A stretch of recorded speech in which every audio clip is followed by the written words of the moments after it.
આજે મહાત્મા ગાંધીની 155મી જન્મજયંતિ નિમિત્તે વડોદરા મહાનગરપાલિકા દ્વારા ગાંધીનગર ગૃહ ખાતે આવેલા ગાંધી બાપુની પ્રતિમાને પુષ્પાંજલિ અર્પણ કરવામાં આવી હતી। દેશ આજે મહાત્મા ગાંધીની 155મી જન્મજયંતિ ઉજવી રહ્યો છે, ત્યારે આ અવસરે સરકાર અને ગાંધીવાદી સંસ્થાની તરફથી અનેક કાર્યક્રમ આયોજિત કરાયા છે। સફાઈથી લઈને અહિંસાના પાઠ સુધી અલગ અલગ રીતે લોકો બાપુને યાદ કરે છે, પરંતુ શું તમે જાણો છો કે બાપુ તેમના જન્મદિવસે શું કરતા હતા અને કેવી રીતે મનાવતા હતા? ગાંધી જયંતિ મહાત્મા ગાંધીના જન્મદિવસે દર વર્ષે 2 ઓક્ટોબરના રોજ ઉજવવામાં આવતી વાર્ષિક ઉજવણી છે। આ દિવસને આંતરરાષ્ટ્રીય અહિંસા દિવસ તરીકે પણ મનાવવામાં આવે છે। વસ્તુત ગાંધીજી સમગ્ર વિશ્વમાં તેમની અહિંસક ચળવળ માટે ઓળખાય છે અને આ દિવસે એમના માટે વૈશ્વિક સ્તરે આદર સન્માન વ્યક્ત કરવા માટે ઉજવવામાં આવે છે। ત્યારે વડોદરા મહાનગરપાલિકા દ્વારા ગાંધીનગર ગૃહ ખાતે આવેલા ગાંધી બાપુની પ્રતિમાને વડોદરાના મેયરના હસ્તે પુષ્પાંજલિ અર્પણ કરવામાં આવી હતી। આ કાર્યક્રમમાં ડેપ્યુટી મેયર સમિતિના ચેરમેન, પૂર્વ મેયર સયાજીગંજ વિધાનસભાના ધારાસભ્ય, પાલિકા દંડક, વિપક્ષના નેતા ચંદ્રકાંત શ્રીવાસ્તવ સાથે સ્થાનિક નગરસેવકોએ ગાંધી બાપુની પ્રતિમાને પુષ્પાંજલિ અર્પણ કરવામાં આવી હતી। મહાત્મા ગાંધી કે જેમનો જન્મ 2 ઓક્ટોબર 1869ના રોજ આપણા ગુજરાતના પોરબંદરમાં થયો હતો। આપણા ભારત દેશને અંગ્રેજોની ગુલામીમાંથી અહિંસક ચળવળ દ્વારા મુક્તિ અપાવી અને ભારત દેશમાં એક જનજાગૃતિ જો જગાવી હોય તો એ આપણા આ રાષ્ટ્રપિતા એવા મહાત્મા ગાંધી, જેમને આપણે સૌ બાપુના ગુલામના નામથી ઓળખીએ છીએ। લોકોને ભેદભાવ વગર એક સાથે બધા એક જ રીતે એક સમાન જીવન જીવી શકે, સાથે સાથે સત્ય પ્રત્યેનો તેમનો આગ્રહ અને આપણા દેશને આઝાદી અપાવવા માટે અહિંસક ચળવળ દ્વારા તેમણે અંગ્રેજ સરકારનો દમ તોડી દીધો હતો।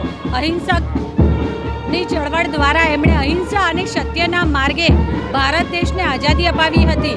તો વિદેશમાં પણ જ્યારે રંગભેદના કાયદાનો તેઓ ભોગ બન્યા હતા ત્યારે પણ તેમને અવાજ ઉઠાવ્યો હતો।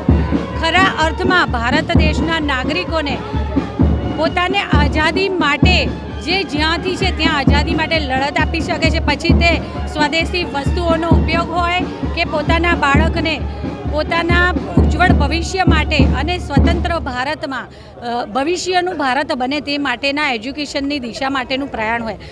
દરેક ક્ષેત્રમાં આદરણીય ગાંધી બાપુ દ્વારા આપણને સૌને ઘણા આદર્શો આપ્યા, જે અત્યારના હાલના સમયમાં પણ ખરા અર્થમાં સૂચક છે।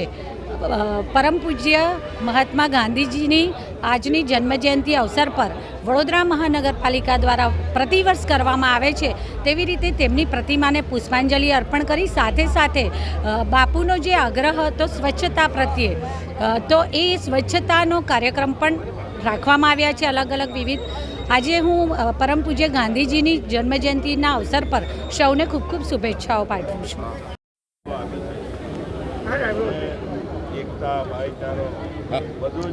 આજે આપણા દેશના રાષ્ટ્રપિતા મહાત્મા મોહનદાસ કરમચંદ ગાંધીજીની આજે જન્મજયંતિ સમગ્ર દેશ આજે ઉજવી રહ્યું છે।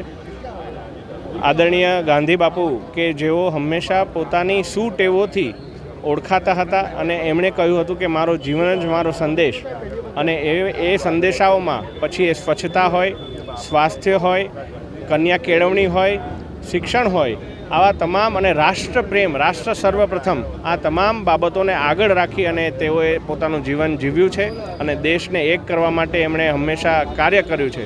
ત્યારે આ ગાંધીજીના જન્મજયંતિ અંતર્ગત જ આજથી 10 વર્ષ પહેલાં આદરણીય વડાપ્રધાન શ્રીમાન નરેન્દ્રભાઈ મોદીજીએ સ્વચ્છ ભારત અભિયાનનું લોન્ચિંગ કર્યું હતું અને એને પણ આજે 10 વર્ષ પૂર્ણ થયા।